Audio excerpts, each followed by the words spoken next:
राजस्थान पशुचर भर्ती परीक्षा 2024 के लिए वेरी मोस्ट इम्पोर्टेंट क्वेश्चन। अगर आप ये क्वेश्चन पढ़कर जाते हो तो आपको सिलेक्शन होने से कोई भी नहीं रोक सकता। सबसे पहले आपको यहाँ पर इंट्रोडक्शन देखने को मिलेंगे कि आपको पेपर कैसे करना है, किन किन बातों का ध्यान रखना है। ये इंट्रोडक्शन आप आराम से पढ़ लेना जब भी आप फ्री रहो। तो चलिए मैं आपको ले चलता हूँ बिना टाइम वेस्ट किए क्वेश्चन की तरफ। तो सबसे पहले आपको पहला क्वेश्चन देखने को मिलेगा। बैराट कोष्टक में लिखे जाएगा, जयपुर के पास भीमजी की डूंगरी के तल पर दो खाली जगह शिलालेख, बैराट शिलालेख और लघु शिलालेख है, उनकी खोज किसने की थी। आपके सामने ऑप्शन 4 है, चालुक्य ने की, मुगल ने की, अशोक ने की और राठौड़ ने की। तो इसका सही आंसर होगा जो बैराट के पास 2 शिलालेख है, जयपुर के पास उसकी खोज है, वो अशोक ने की। दोस्तों ये सवाल आपको पढ़कर 100% जाने हैं जो आपके एग्जाम में बहुत ज़्यादा सहायता प्रदान करेगा।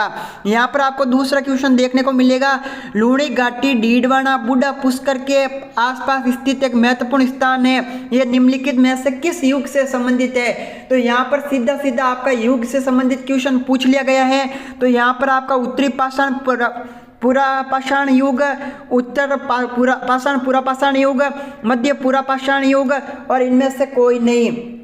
तो डियर स्टूडेंट्स यहाँ पर आपका ऑप्शन राइट हो जाएगा सी में आपका यहाँ पर आ जाएगा मध्य पूरा पाषाण काल।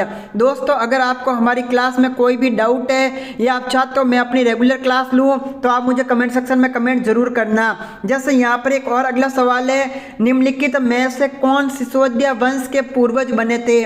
तो सिसोदिया वंश के पूर्वज कौन थे। राव उदय सिंह जी, राणा प्रताप, राणा कुंभा, राणा हमीर। तो सिसोदिया वंश के जो कुंभा है वो मेन रूप से है वो राणा हमीर थे। कौन थे डियर स्टूडेंट्स, राणा हमीर। यहाँ पर आपका राइट ऑप्शन हो जाएगा Rana Hamir is your right answer. यहाँ पर चौथा सवाल है, दिवेर की लड़ाई किन किन के बीच में हुई थी। तो दोस्तों जब मैं आपको पढ़ा रहा था डिटेल से तब मैंने बताया दिवेर का युद्ध हुआ था अपने राणा प्रताप और अकबर के बीच में, महाराणा प्रताप और अकबर के बीच में हुआ था। कब हुआ था एक बार वापस बताइए, कब हुआ था, किन किन के बीच में हुआ था। ये सब चीज़ें आपको मैंने याद करवाई थी। अगर आपने याद नहीं किए तो नीचे आपको क्लास का लिंक मिल जाएगा, एक बार जरूर देख लेना। यहाँ पर पांचवा सवाल है, सवाई माधोपुर के सिवाड़ गाँव में स्थित गुम्बेश्वर मंदिर भगवान शिव का कौन सा ज्योतिर्लिंग है। तो मैंने आपको बताया था राजस्थान में भगवान शिव का ज्योतिर्लिंग मात्र कितने हैं। अरे भगवान शिव का ये ज्योतिर्लिंग कितने नंबर का है। तो 12वां नंबर का भगवान शिव का ज्योतिर्लिंग है जो आपके सवाई माधोपुर के सिवाड़ गांव में स्थित है। जब पढ़ा रहे थे तब पता नहीं आपका ध्यान कहाँ था। अब यहाँ पर अगला सवाल है, बूंदी के तारागढ़ किले का निर्माण खाली जगह द्वारा किया गया था। बूंदी के तारागढ़ किले का निर्माण किसने करवाया था। थोड़ा सा एक बार और आप सोच लेना क्योंकि ये क्वेश्चन काफ़ी लोग गलत करके आते हैं।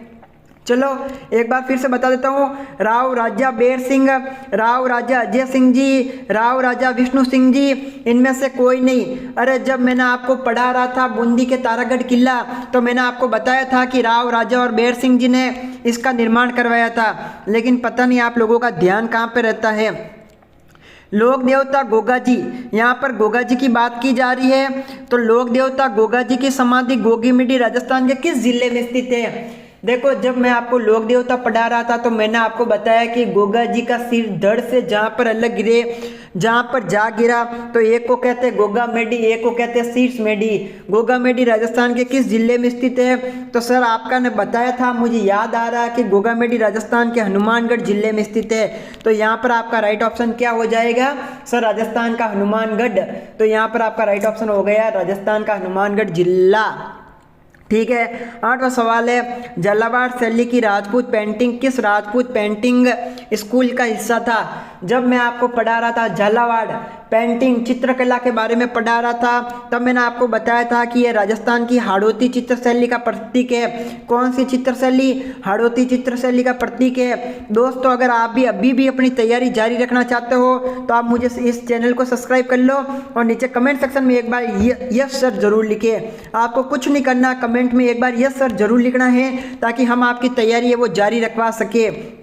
यहाँ पर अगला सवाल है, मेवाड़ क्षेत्र में प्रसिद्ध गैर लोक नृत्य के अवसर पर किया जाता है। अरे मैंने आपको बताया था कि जब नृत्य किया जाता है तो लोक नृत्य किसी न किसी कारण पर किया जाता है, जैसे बच्चे के जन्म पर, विवाह पर, होली पर और मानसून पर। तो मैंने आपको जब पढ़ा रहा था तब मैंने आपको बताया था कि बच्चे के जन्मदिन पर नहीं किया जाता, बच्चे की ढूंढ पे किया जाता है, विवाह में गैर नहीं की जाती है, बरसात होने पर जो आपका नृत्य किया जाता है वो मानसून का नृत्य कहलाता है, और जो आपके गैर की जाती है वो होली के समय की जाती है। होली के समय विशेषकर मारवाड़ और मेवाड़ क्षेत्र की गैर है वो प्रसिद्ध है। याद आ गई मेरी बात?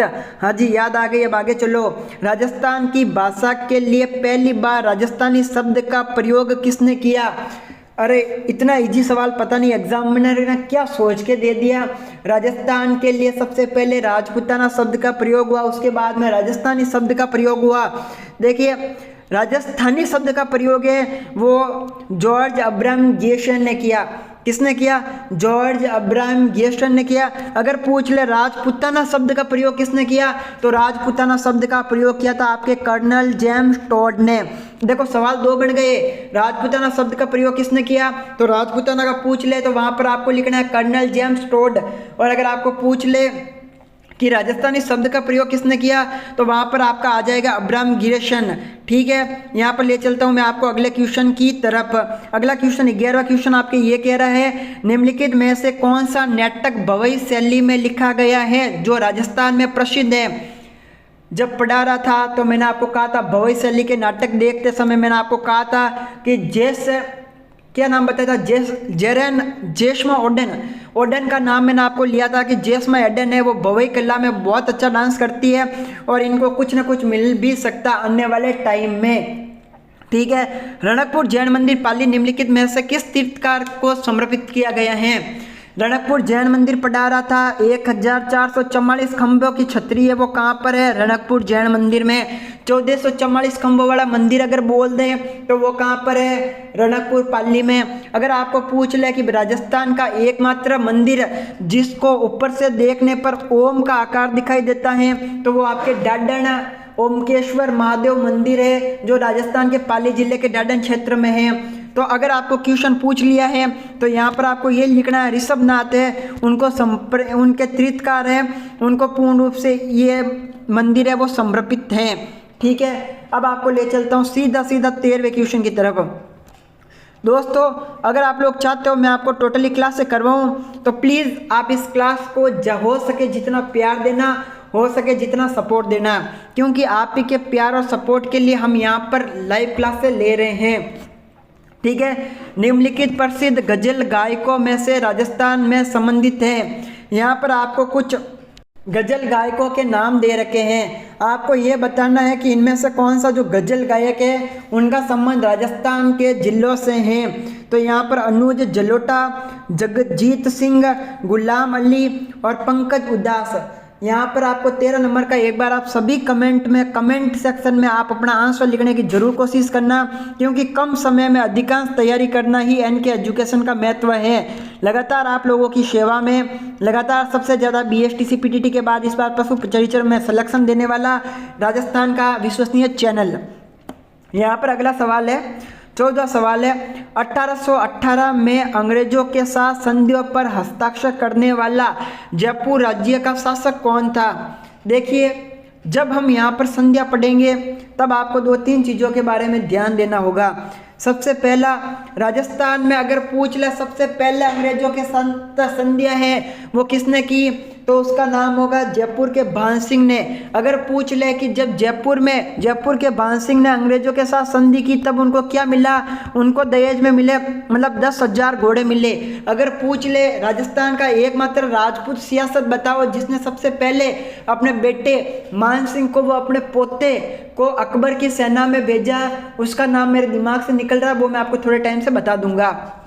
ठीक है, तो यहाँ पर एकमात्र 1818 की बात की जा रही है यहाँ पर, तो 1818 के टाइम में था। इसके अंदर RPSC ने अलग आंसर माना और हम अलग बता रहे हैं, तो इसका आंसर होगा RPSC ने माना भाई सवाई जगत सिंह।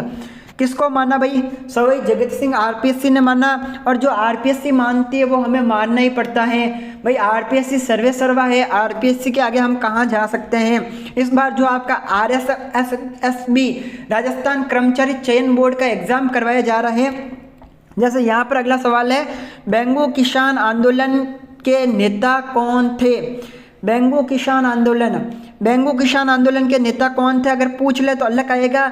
यहाँ पर आपको बूंदी किसान आंदोलन पूछा जा रहा है तो 15वें का आपका राइट ऑप्शन हो जाएगा नैनूराम जी है, वो बूंदी किसान आंदोलन के नेता थे। अगर आपको पूछ ले नैनाराम जी कौन थे तो नैनाराम जी राजस्थान के बूंदी किसान आंदोलन के प्रमुख नेता के रूप में काम करने वाले सक्रिय नेता थे। ठीक है, फिर से कोई डाउट हो तो नीचे कमेंट सेक्शन में कमेंट ठोको, फटाफट मैं आपका कमेंट देखने की कोशिश करता हूँ। ठीक है, 16वां सवाल मैं आपको यहाँ पर करवा रहा हूँ। इस क्लास के अंदर टोटल आपके लिए 20 सवाल करवाए जाएंगे, बाकी के लिए आपको एक डिटेल से और क्लास दी जाएगी। 16वां सवाल है, भारत के स्वतंत्रता के बाद राजस्थान का गठन है वो कितने चरण के थे?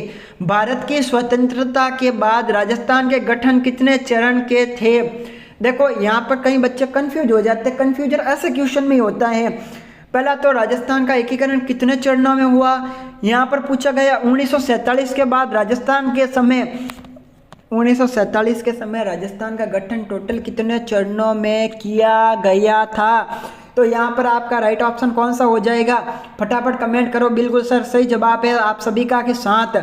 अगर आपको ये पूरा पेपर हल चाहिए तो आप मुझे कमेंट सेक्शन में कमेंट कर दीजिए और आप हमारे टेलीग्राम चैनल पर ज्वाइन हो जाइए।